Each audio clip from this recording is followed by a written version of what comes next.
Welcome to Monday afternoon in Great Day, Connecticut. Happy Monday, everyone. It's Monday.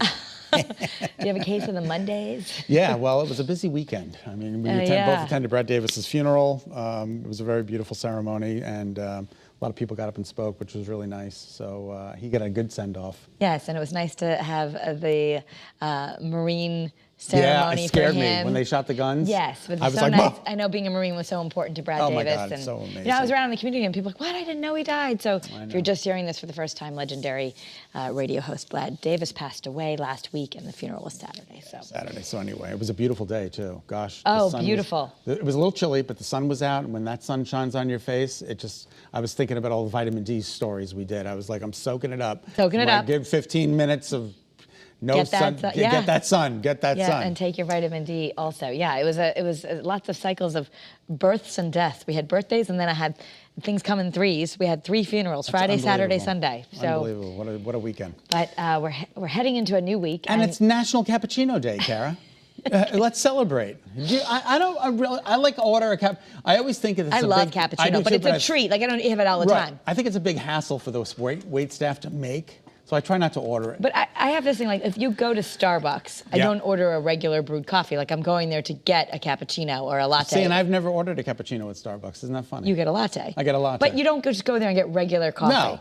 Like I'm like, if you're going to Starbucks, I feel like you need to get the whole point. I think your husband goes to Starbucks. That's what yes, he does. For a regular coffee. And he wants to know why everyone's standing there getting all these drinks. I'm like, because that's why you go to Starbucks. Because you don't want regular brewed coffee. But some people do. Like Paul, and again, Pike's Place, medium roast. Oh, I love it. Coffee. That's great. I drink it, but I wouldn't go to Starbucks to get it. I would just make it at home. All right. Everything. What does Jamie say? Jamie said Dennis would never get her coffee from there because of that. It's like, but that's why you go to Starbucks. Exactly. Is to get something that's a latte or a cappuccino. Anyway, so have a cappuccino. Actually, you can do it at home economically. We did it here as a recipe of the week. Just warm up the milk, add the coffee in a little mason jar, shake it up, and it makes like a quickie cappuccino. Yeah, exactly. Yep. Well, everything seems more expensive these days, from gas to food now. 2 snack food companies say they're going to keep raising prices, Kara. Terrible. Yeah, you're going to have to expect to pay more things like Oreos and Easy Mac. That's just terrible news. So, like some of the things they're hiking like 20%. Like Jell-O. Everything is getting expensive. It's the supply chain. It's the cost of materials. If I hear that supply chain and it's trickling down now. Yeah, it says letters from Kraft indicating it plans to raise prices of some varieties of Jell-O pudding, going up 16%. And some of its macaroni and cheese products will jump 20%.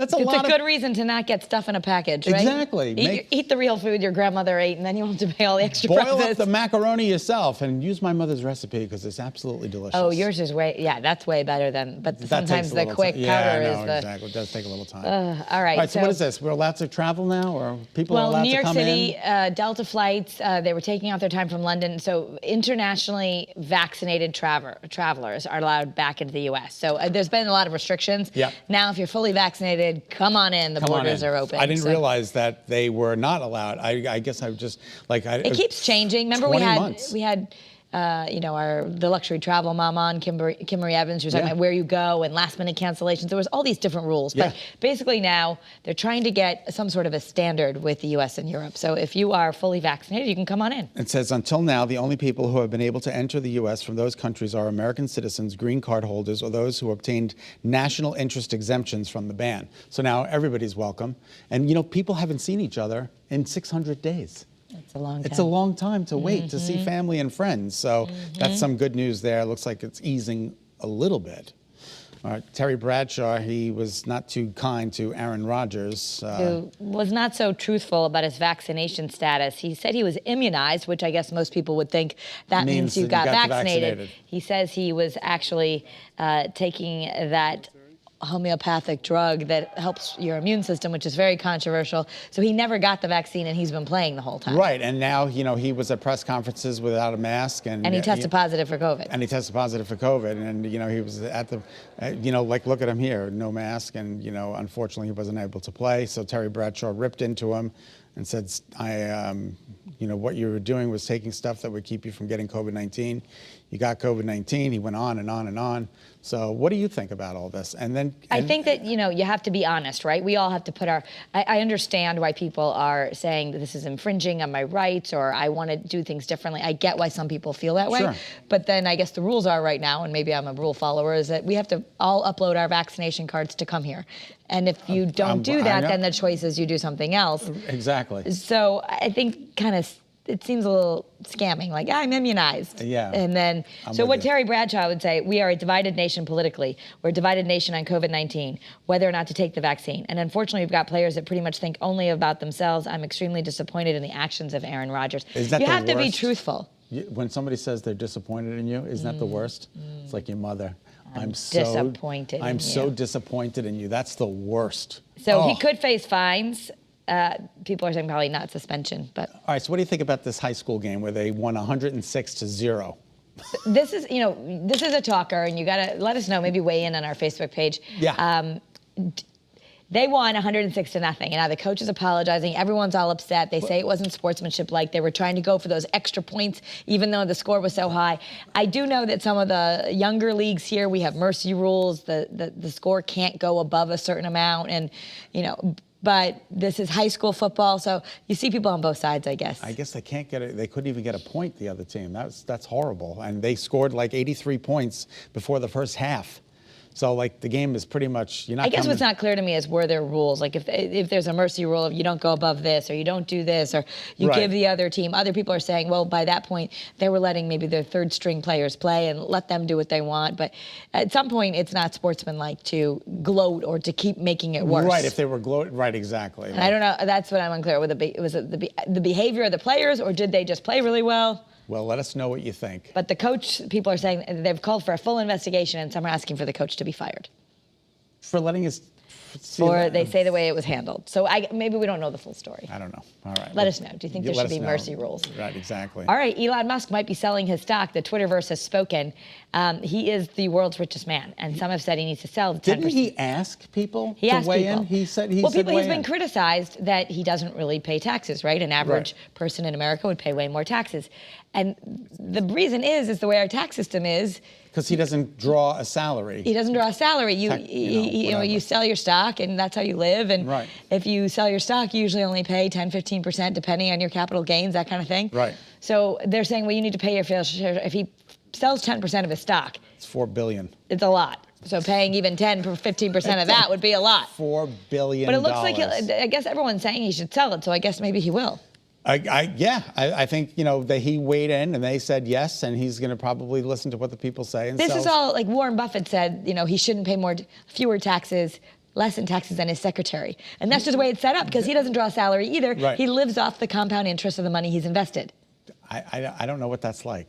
I can't even comprehend it. So, if you're someone who all of your wealth is coming from investments, then you're not really paying a lot of taxes. I guess that's so I think it does highlight just maybe why people are thinking things aren't always so fair. All right, fans of JayZ who dreamed of seeing him more on their social media, he did go on, and then he immediately took it down on Instagram, right? And he only followed his wife, Beyonce. But I didn't even realize, I guess, that he's not on...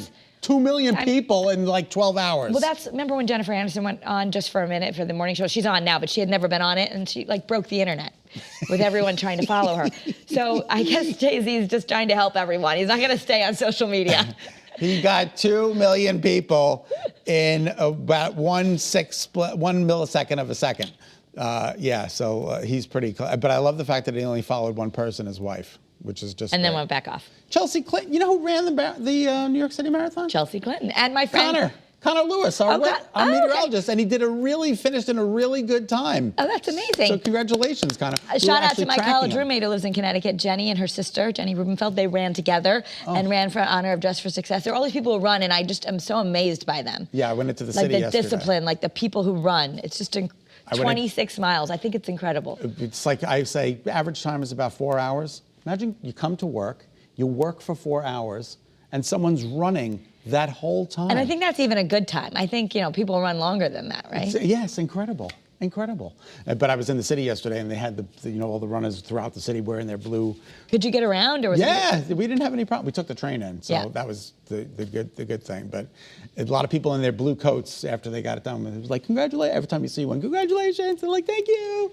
Can you imagine the feeling after that? Like, eat whatever you want and take the biggest nap ever. Ever. Former first daughter, Chelsea Clinton, accomplished a lifelong goal yesterday. She finished it. And Bill and Hillary were at the finish line waiting for her.